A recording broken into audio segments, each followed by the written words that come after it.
Good afternoon. I'm George Latimer, Westchester County Executive, and welcome to our Westchester Weekly Update. Today is Monday, August 7th, and we're happy to give you the latest information of what's happening across Westchester County. We are now having our first report for the month of August.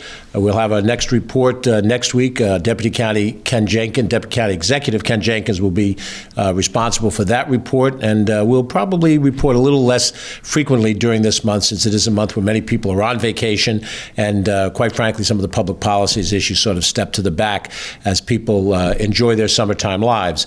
And then very soon after Labor Day, we get back into the full flow of county government and all of the other things in our lives that will keep us busy. We have a lot to worry about and to work on as we get into September, but there's still plenty of August information that we want to cover with you today. In a few minutes, we're going to ask Chairman Vedat Gashi and members of the Westchester County Board of Legislators to join me.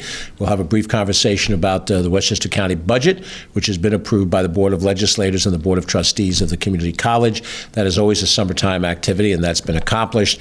And we'll also cover our ground on some of the other issues we want to report on. In a few seconds, I'm going to introduce the mayor of the village of Briarcliff Manor. He is our municipal partner for this week's update, Steve Vessio, and he'll talk a little bit about his community located in the western, slightly northwestern side of the county. A wonderful community, Briarcliff Manor. A couple of quick things before we get started. Today's weather does look as if there's going to be a forecast for thunderstorms over the next couple of hours. Nothing too serious, nothing uniquely threatening, but residents should take normal precautions. We want to make sure that you're safe. And of course, as these thunderstorms come through the area, they linger for a few minutes before they move on, but they can cause a certain amount of intense rain. Can make it a little bit difficult to travel at the time. And then, of course, depending on how flood resistant or able to experience flooding in your area that you are, you should take whatever advanced precautions you could. And we'll put that on the list. And we want to remind you, as we do through the end of this period of time, the Beeline bus system continues to operate fare-free at all of our bus lines and also our paratransit system. You merely stand at a bus stop, get on the bus, take it to whatever its destination is, enjoy yourself. Hopefully you can use it to do the essential things you need to do, get accustomed to what a great system it is and how many different places you can go, some of the parks and recreation over the summertime. That's available to the Beeline bus system. That will continue through the end of August and also for the first weekend, which is Labor Day weekend in the month of September. So with that, we're going to go to our municipal partner, Briarcliff Manor Mayor Steve Vessio. Steve heads up a community of 7,700 individuals, and it is one of two communities in Westchester County as a village that is divided across town lines, and this is sort of the quirk of New York State municipal law. The village of Mamaroneck on the Sound Shore side also has the same situation. Part of the village of Briarcliff Manor is in the town of Ossining. Part of it is in the town of Mount Pleasant.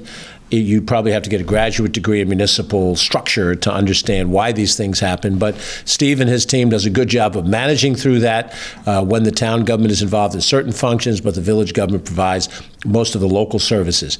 It's one of the most desirable communities in the county, and it has a wonderful residential area and a wonderful business strip right through the heart of it. I've been there for Dive Oyster Bar and a couple of other events. Margaret Kunzio, who's in the room, and I were there for an Eagle Scout Court of Honor at the Firehouse. And I'm very proud that Steve is the leader of it, and I'm proud of Briarcliff Manor along with the other 44 communities in the county. So without any further embellishment, the mayor of the village of Briarcliff Manor, the Honorable Steve Vessio. Steve, thank you for coming. Thank you, Councilor. Great to have you here, sir. Thank you. Thanks, everybody, and thank you, County Executive, for having me today to update everybody on everything happening in Briarcliff Manor. It's been probably a year or so since I was here talking about some of the things that we've been working on, so it's great to be able to provide a bit of an update. County Executive George Latimer has been an excellent partner for our village. He's acted as a liaison on some larger issues that we've needed to correspond with both county officials and even state officials. It's been a really nice asset, a small village, to be able to have a direct line to our county executive through our representatives, as well as to the higher levels of government. Being a great collaborative leader, he's helped us progress some of the larger issues that have plagued Briarcliff Manor and the local region for some time. The largest of which being New York State Route 9A, which was built as a parkway but essentially operates as a regional commercial corridor 2.5 miles of that stretch through our village and includes such features as low-height bridges, insufficient on and off ramps, drainage that is undersized. We have one bridge that's actually got a poor status rating by New York State DOT. And we actually had a military truck strike the Pleasantville Road Bridge about a week ago. And that was the second accident within a year at that bridge. So we're thankful that the study to address those situations has progressed. The county executive was very involved with that, as were some other Westchester leaders, state officials. So there's a $3 million study underway to try to correct those deficiencies, and that's a great start. We'll be pushing next for some funding, for some design, after the study is complete, to actually design what the features will be. And then past that, we'll have to look likely to not only the state, but the federal government for some financing on that project, because it will be substantial in size. But a 90-plus-year-old roadway, I think the state's got their money out of it, and it's time to revitalize it and modernize it. Other great things happening in Briarcliff. Route 9A does run through our downtown, and the downtown is the heart of our village. We're, after 50 years, redoing our streetscape. So sidewalks, new parking orientation, pedestrian crosswalks, which are raised, make it safer, slow down the cars. And through our advocates, we were able to get $3 million towards that project. So for a small village such as Briarcliff, with a $20 million annual budget, $3 million is huge for us. So I thank everybody that was involved in that, all the state legislators who helped push for that. That is going to help really boost our downtown. Lots is happening in downtown. The village recently acquired the former Wells Fargo property, which is right across from Briarcliff Manor Village Hall, which houses everything: police, court, fire, village clerk. This will allow us to do a couple things. We did remove the building, turned it into a temporary parking lot, adding 90 spaces in our downtown, which is substantial for our downtown. We'll use that as a temporary laydown yard as we progress the streetscape improvements to minimize impacts to the businesses and allow for storage of construction equipment and reduce costs. Past that, we're looking to relocate our police and court to this property. Those two departments are particularly undersized given today's standards of juvenile separation, court security, a holding cell, and the like. So this will solve long-term village needs. It's a great acquisition for our village. It's the first time that property was available in over 50 years. So we took the opportunity to acquire it at, I think, a very good price, and it'll really help change the landscape of our downtown for a long time. Right across the street from that, the former Moonbeam building was recently demolished, and a new multi-story building is being constructed with 2 takeout restaurants on the ground floor and 8 apartments above. The patio building has the top floor being converted into 2 apartments. These apartments will be the first apartments in our downtown in 80 years, which is great. Having people live in the downtown brings a sense of life and energy, and we're really looking forward to having that back in our downtown. As part of those projects, we've actually closed off some driveways to make it safer, and have added a new cross-access, or in the process of adding a new cross-access behind these stores and to connect to the Village Hall parking lot. It'll improve traffic flow, increase parking, and make for better pedestrian flow. So there really is a renaissance of sorts happening in our downtown. When you couple that with the recently completed bike trail connector to the North County Trailway, now the Empire State Trailway, that brings bicyclists right off of the trail, behind our newly renovated youth center, and right into the downtown. So it's just another way to bring people into our downtown, since we're one of the few downtowns that doesn't have a train in the middle. We have Route 9A, and we have the bike path. So we work with what we have. We're working on some other improvements in the downtown. It seems like we're on the 50-year project time frame. So our pool is also from the 70s. It needs to be redone. So we're working on a design for that, and that'll be in the long-term capital plan. Our trails, our parks, we continually invest in a little bit every year to try to keep them up, but we are going to have some larger improvements, playground equipment that we'd likely look for some grants. Hopefully there's some good opportunities for recreation for the community there. I can't say enough about our county executive and the team he has here. They've been nothing but welcoming, accommodating, listening. George is reaching out to us. It's really just been a great partnership, and it's been an experience that I've really enjoyed. And I know that George will be going out of office in another year or so, but I got to say it's been just an absolute pleasure. He and his team have been an asset to Briarcliff, and I look forward to everything to come. So again, thank you, County Executive, for having me and for all your great work. Thank you very much, Steve. Steve Vescio, who is the mayor of the village of Briarcliff Manor. Steve, thank you for your leadership and your board members for the things they've done. In every one of these villages, towns, and cities across this county, you have people who care deeply about their local communities. And let me be candid, it isn't about your political party, it's about how much you care. And even when there's disagreement in a democracy, it's toward the end of trying to accomplish something that's a positive.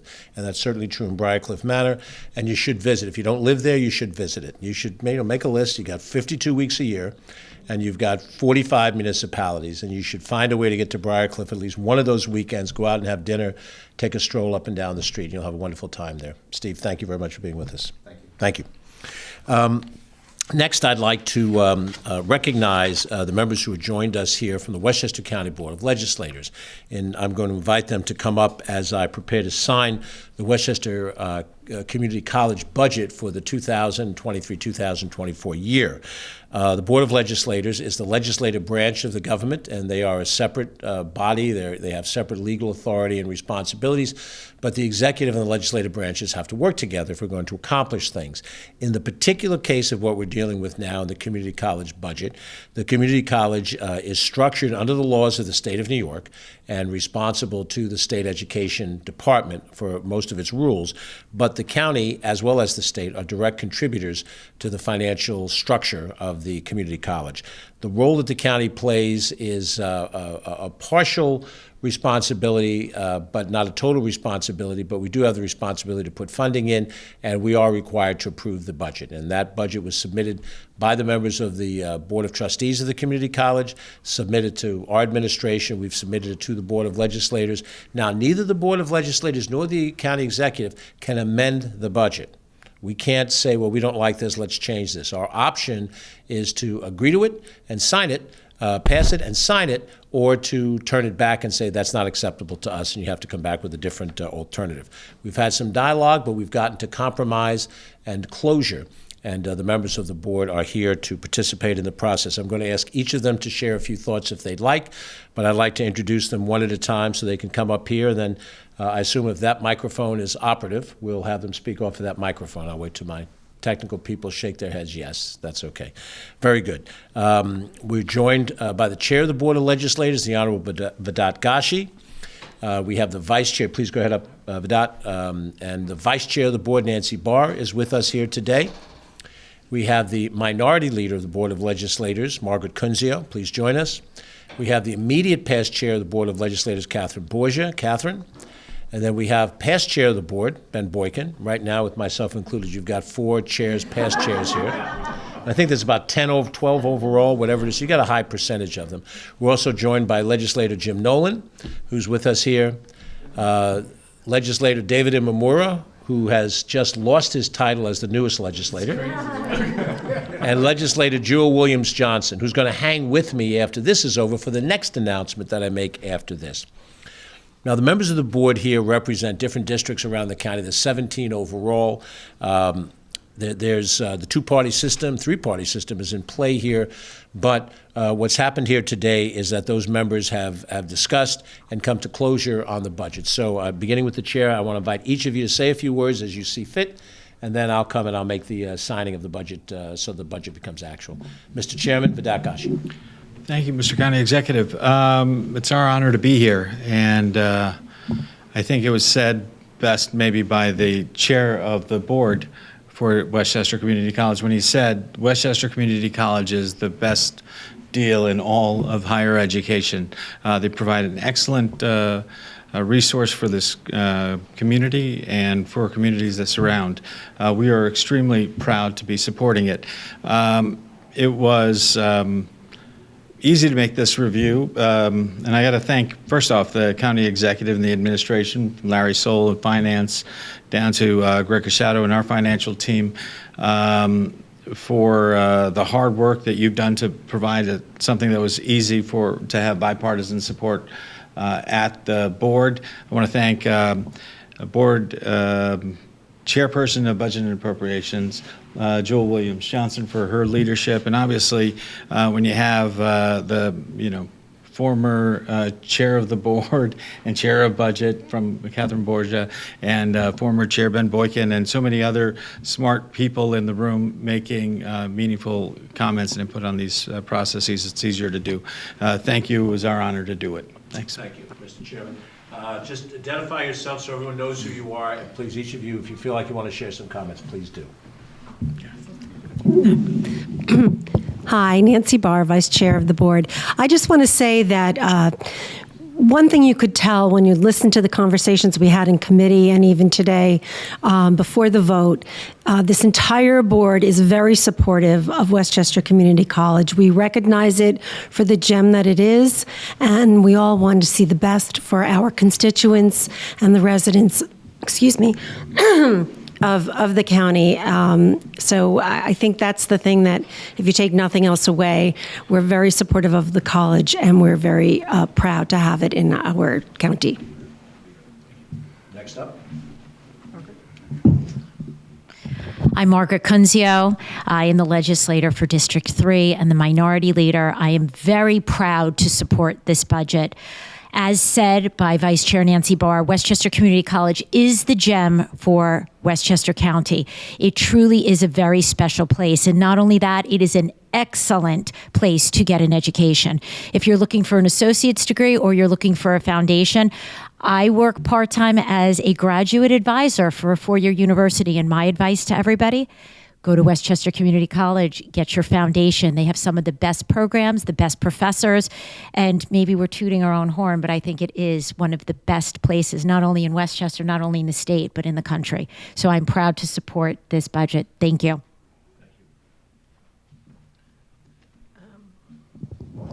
Well said by my colleagues. I will say, as I was driving to the meeting where we were going to approve the budget, I did hear a fairly long commercial for Westchester Community College, encouraging people to register for the fall semester. And as Catherine Borgia, legislator who represents both Ossining and Peekskill, I know, as the minority leader said, what a good foundation Westchester County gives to our students who either want to have associate's degrees or aspire to four-year degrees, but cannot afford four-year institution, which, as we know, is very pricey. And they claim that they're the jewel of the SUNY system, but I like the minority leader's aspiration to say it was the best community college in the country. So we're very happy to support the community college. Thank you. That's Catherine, legislator, 9th District, meeting vice chair. Good afternoon. I'm Ben Boykin, legislator for the 5th Legislative District, which is most of the city of White Plains, all of the village of Scarsdale, and 2 EDs in West Harrison, and also past chairman of the Board of Legislators. The Westchester Community College budget provides opportunities for nearly 10,000 students. If you look at the surrounding community colleges, Nassau, Suffolk, and several others, we have the lowest tuition there is. It's going up roughly $250 this year, up to $4,950. That's a small amount. I know it may be difficult for some people, but as I said at the committee meeting this morning and when we're voting, this is one of the best bargains I know of. You can get your start there, and then you can move on, whether you go into the workforce or whether you go on to 4-year colleges. They never ask where you start. They ask where you finish. And that's what's important. You can start out with really getting a very good education for a very reasonable price, and then move on and get your bachelor's degree and other degrees that you plan to do. So it was very important. There was a lot of discussion, and then we all came together, supported this budget, so that the academic year, which is getting ready to start, the students know what the costs are. And the administration, I want to say, are doing a great job now, are working with the student so that they know what resources are available to defray and also eliminate the cost of attending Westchester Community College. It is a great bargain, and we're very pleased to be able to support this budget. Thank you.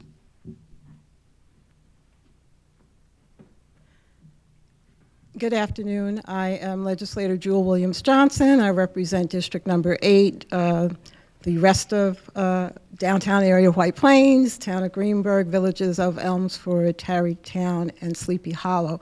This is my first time at the helm of the Committee on Budget and Appropriations, and I have to thank all of my colleagues on the committee for helping to usher through this process. And I really want to thank Dr. Miles. She is an extraordinary leader. She's dynamic and innovative and has so many plans that we all want to support for the betterment of the student body. And her team, the staff, the faculty, and the trustees. You can tell how passionate they are in our meetings with them. And I just look forward to improving the process and all of the wonderful plans that they have going forward. As many have said, it's the gem and the jewel of our county, and I like those words for obvious reasons. But this really was a pleasure, and it's so interesting, and we really want to be as supportive as possible, so I'm so glad that we passed this, and I look forward to working with them further down the line. Thank you. James Nolan, District 15, Yonkers, Bronxville, Westchester. It's always good to vote on this, especially because, as my colleague said, you have to start somewhere, and that's where I started. I remember being a student, sitting in that classroom. I can never imagine, well, I can imagine that, you know, what they were the starting block for me to get to where I am today. So it is a proud moment that I went from sitting in the classroom now voting on a budget. WCC is a tremendous facility, and they're going to continue to grow, and we're going to look forward to partnering with them in every type of way possible to help make sure that their staff and their students get to exactly where they want to be. So it's a pleasure to vote on this today. Thank you. David Mamora, District 12, the rest of the town of Greenburgh, and as a member of a generation that's mired in student debt, I am thrilled to be joining with my colleagues in passing this budget. Westchester County Community College, as everyone has said, is the jewel of the SUNY system in New York State. And I think that it's important that we as a board support an institution that manifests our values. And I think we've sent a strong statement here today that we need to have an education system that is affordable and open to all. Education is a silver bullet, right? Education is the way to advance in this country. And so I'm thrilled that we in Westchester have shown that we are committed to that. Thank you so much. Well, you've listened to almost a majority of the Board of Legislators. It would be illegal, I guess, if we had the ninth member here. But this is a budget that's being sent to me on a bipartisan vote. It was not unanimous, but near unanimous. And the board had the opportunity to ask questions and hopefully get the answers that they want, that the community college will operate under this budget for the 23-24 year. And it represents an additional commitment by Westchester County to help fund this. So the act, as it is passed, is Act number 159 for 2023, passed by votes of 13 votes for, 2 votes against on this, the 7th day of August. And it's been identified by Sunday Vandenberg, who's the clerk of the board. So I have one pen to give out, I guess. So on this, the 7th day of the month of August, I'm pleased to put my name on this, which enacts the budget as duly adopted. And Chairman Vidat-Gashi, congratulations. I'll give you this pen, and I look to give more pens to more people in the days to come. Congratulations. Thank you all for being here. I'm going to ask Legislator Johnson to stay with me for 1 second, and we'll keep this here and make sure it gets logged back appropriately. Thank you all. Thank you all for being with us. I've asked Legislator Johnson to hang on for a second because we got a date tomorrow. She and I, but not just the two of us, we're going to be joined by Assemblywoman Mary Jane Shimsky, and we're going to have our next Coffee and Conversation program at the Theodore D. Young Community Center tomorrow in Greenburgh, starting at 2 o'clock. And the three of us, Mary Jane Shimsky, Legislator Jewel Williams-Johnson, and myself, will be there to listen to residents on any issue from the county or the state level.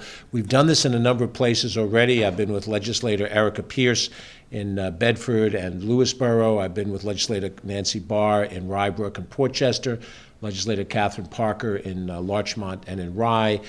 So we're trying to get around and make this connection happen. But the reason why we're doing this is because of Legislator Jewel Williams Johnson, who wanted to make sure that we were there in the Fairview section of Greenburgh to listen to people's opinions. So, Madam Legislator, your thoughts. Oh, thank you, County Executive Latimer. I just want to say that I just hope as many people as possible come out tomorrow. In succeeding my mother in this seat is really important to me that I maintain her level or try to succeed her level of open government and accessibility, and this goes hand in hand with that. So we're really looking forward to as many constituents and residents of the County of Westchester, particularly in District 8, to coming out and sharing with us. And I think I can speak for the county executive that we really do feed off of interchange and the sharing of ideas, and this will lend to that. So please do come out. Thank you. Thanks very much, Jewel. Very happy to have you with us. Thank you. That's Legislator Jewel Williams Johnson tomorrow at 2 o'clock, August 8th, Tuesday, August 8th, at the Theodore D. Young Community Center in White Plains, right off of Manhattan Avenue, easily reachable through 119. Route 119 goes right through that general area. And we will continue to have more of these coffees and conversations all across the county between now and the end of the year. And as you can see from the work being done by the Board of Legislators, they have a busy agenda. We try to work cooperatively with them in the same way that we work cooperatively with our local governments and then also our state and federal governments to try to show that we're moving toward accomplishing things to the best of our ability. A few number of other issues I'd like to highlight before we close off our report. Westchester County Health Department announced that they had a major bust in the area of Bedford Hills, where they were able to seize a store, Preferred Gas Mart, on Haynes Road in Bedford Hills, who were selling underage tobacco vape sales at that location. They were selling flavored vapor products to people under the age of 21. We have a law in Westchester County. It's also a nationwide law now. We passed it first, and then the state, and then the nation. Tobacco 21, which prohibits sale of any tobacco products, and that includes traditional cigarettes, cigars, pipe smoke, and vape products to anyone under the age of 21. But the health department goes out to try to implement and monitor that program, and when we find that a location is not following the law, then we enforce that law, and that's what happened with more than 200 tobacco products being seized from this particular store on Haynes Road in Bedford Hills. This is our commitment to standing behind the issues, we've talked about this before, preventing young people before the age of 21 from accessing tobacco products and potentially going in a direction of an addiction that could be harmful to their health over the years, and at this stage of the game has been the source of illness in later years for those individuals. So we want to thank the County Health Department for their work on that, and that was an important announcement to be able to make. I also want to highlight that this past Friday, we held a special ceremony out in front of the Westchester County Center in which we commemorated the soldiers from Westchester County who gave their lives in World War I. This memorial, it's on the west lot of the county center, involves plaques that honor 49 individuals who lost their lives, Westchester residents, during the Great War, 1917, 1918, overseas. And at the time in the 1920s, 100 years ago, thereabouts, each one of those individuals had a plaque made and were put in front of a tree in what ultimately became the area in front of the Westchester County Center. A couple of years ago, when we had to convert the area into a COVID hospital and vaccination center, the mature trees in that area were taken down in order for the tents to be created. But we retained the plaques, and then this past Friday, we rededicated the plaques in front of new trees that have been planted so that the men that made that ultimate sacrifice all those years ago are not forgotten.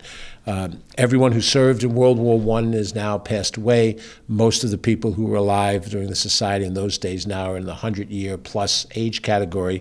So there's very few of our residents who are with us today that were even alive at that time at a very young age. But we never forget. We never forget the sacrifice, and we rededicated those plaques in honor of those veterans, and we're happy to do that. And if you are over at the county center, the parking lot sits in front.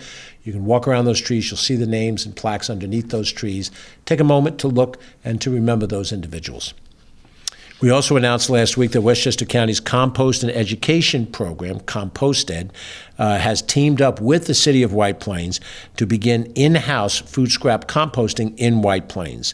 They use the CompostEd as a model. White Plains has been able to establish a composting site at the Gedney Recycling Yard, and we were there with Mayor Tom Roach and White Plains officials to kick that off. This site harnesses the potential of food scraps to create nutrient-rich soil, which then can be given out for those who are in the planting season, and at the same time reduces the carbon footprint by eliminating the transportation of those food scraps to be disposed of in a traditional garbage setting. So it's a win-win for the environment. The people that need great topsoil will be able to find it available in White Plains. We compliment the City of White Plains team, led by Mayor Tom Roach and the Common Council and the DPW staff, and we're happy that the county and White Plains could cooperate on this program. We look forward to cooperating with other communities in a similar way. The county has also cooperated on a different issue through our Department of Social Services, teaming up with a group called Sharing Shelf in Portchester with their annual Backpacks to School drive. The Sharing Shelf is an organization that takes in gently used, donated clothing and makes it available for those individuals who are in need. And in this particular case, they received donations that would involve the kind of school supplies that kids would need when they go back to school in the fall. We're coming up to back to school season in early September, and they've been able to put together enough backpacks for 1,500 children to be able to go to school, start the school year off with the necessary things that they need. They did this in concert with the Department of Social Service that will be responsible then for getting these backpacks into the hands of the kids in the greatest need. They're still accepting donations through August 22nd and financial donations through September. If you're interested in volunteering for the Sharing Shelf, you can contact them online at info@sharingshelf.org. info@sharingshelf.org, and their location in Portchester services the full county of Westchester, and they will go anywhere to help accomplish that mission. So we're very proud about that. I've mentioned already about the free buses, and of course I've mentioned over and over again, not only are they free, but they are good on the environment by making sure that we have electric hybrid and electric buses now running in the system. We're the largest, second largest bus system in the state, and certainly therefore the largest bus system to be able to provide free buses during the summer, and at the same time environmentally sensitive buses during that period of time. In our Parks Department, we have a number of big things coming up. Glen Island Beach and New Rochelle, and all four of our park pools are open every day, 11 a.m. to 6:30 p.m. Glen Island Beach in New Rochelle, Saxon Woods Pool in White Plains, Wilson Waves Pool in Mount Vernon, and we have two in the city of Yonkers, Sprain Ridge Pools, there's a couple of pools there, and the Brook at Tibbetts in Tibbetts Brook Park in Yonkers. This is open daily all the way through Labor Day, weather permitting. It closes at 6:30, so you can't enter after 6 o'clock at night. When we had a hot stretch about 10 days ago, we opened the pools an hour later. We will do that again if weather conditions require us to do that, but we're very happy to have our folks stay cool at any of those pools, and then, of course, at the Glen Island Beach. Now, we also have Croton Point Park Beach. That opens up Wednesday through Sunday, so it's not open today, but beginning this Wednesday, August 9th, it's open 11 a.m. to 6:30, and Croton Point Park is up in the northwestern part of the county, so that provides a water relief in that corner of the county. Same situation, so 2 beaches, 5 pools, and we hope that you find a way to keep cool during these summer months. We continue to have the Park and Read program at Kensico Dam Plaza this week in Valhalla, 11 a.m. to 11:45. This is a perfect area to bring little kids anywhere up to elementary school age. It's a read aloud program. It's done in English and also in Spanish. Last week we were at Saxon Woods Park. Earlier in the year we were at Wilson Waves Pool, and we're rotating it around our park system. This week, starting occurred already today, it'll occur for the next 3 days, Tuesday, Wednesday, and Thursday. This will be in the grassy area outside the office at Kensico Park Plaza, but it's an interactive program. Children must be accompanied by a guardian, but it's a lot of fun. I was there twice already to see it, and it's really terrific. We have Zumba classes on Tuesday at Kensico Dam Plaza. We have the Mall Walk at the Westchester Mall in White Plains from 8 to 10 this Tuesday and this Friday. We have White Plains Hospital screenings under the stars at Croton Point Park. They've got a couple of interesting things happening. Thursday, August 10th, there'll be the The movie Puss in Boots: The Last Wish, ideal for kids. On Friday, the screening Under the Stars will have the Minions movie. I'm not up to date on all of these things, but I'm told it's a lot of fun. And then on Saturday, coming up from noon to 4, we have Family Fun Day at Croton Point Beach Park. You can swim, enjoy the day with us. Participation is free. Admission and parking is free. That's coming up on Family Fun Day this weekend at Croton Point Park. And we have our farmers market at Muscoot Farm. That's in Somers, on Route 100, just south of Route 35, this Sunday and every Sunday until late November from 9:30 to 2:30. They have lots of farmers and lots of produce and other items to buy. It's a good stop. Put it on your calendar on Sundays. You can swing by and see some great things that you can buy and enjoy. Let me close out the report by giving you the most recent update on the asylum seekers' placements here in Westchester County. The situation has been stable over the last 3 weeks. We continue to have 3 locations where migrant families are being housed.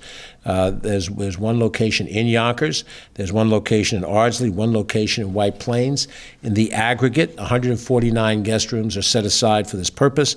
About 400 people are with us. 275 adults, 125 children, and we're told that all of the children are under the age of 5, so none of them are yet ready for the beginning of their educational situation. These sites have been maintained by WestHab in terms of the Yonkers site, DocGo in terms of the Ardsley and White Plains site. There have been no incidents that reflect crime. There have been no incidents that reflect spread of disease. We are doing our best to manage it, and the local governments involved, Yonkers, Ardsley, and White Plains, are also managing this process as well as can be. And so we continue to deal with this issue, this humanitarian crisis.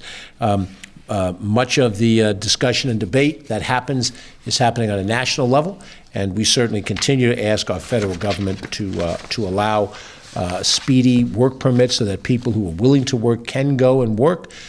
We don't think it's an advantage to have them not working when they want to work and have them part of the economy and paying taxes as part of that and contributing to their family. And then also we have asked for, without yet a positive response, the establishment of an immigration court at our federal courthouse in White Plains to adjudicate these specific cases as quickly as possible. We continue to lobby the federal government. We've had the support of state officials, New York City officials in this advocacy, but as of yet, nothing to report, but we will report as we go forward. That does it for this week's report. If there are any issues that you want to reach out to us at, you can reach our executive chamber at 914-995-2900. Myself, Ken Jenkins, Joan McDonald, our Director of Operations, the rest of our team are here, including our Crackerjack Communications team.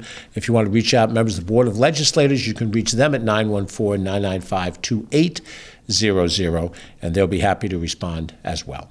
We appreciate your time and your interest. If you have any questions, give us a call. We're happy to follow up with you. I'm George Latimer, Westchester County Executive. Thanks for watching. Have a good, safe week, and we'll be back next Monday with our next update.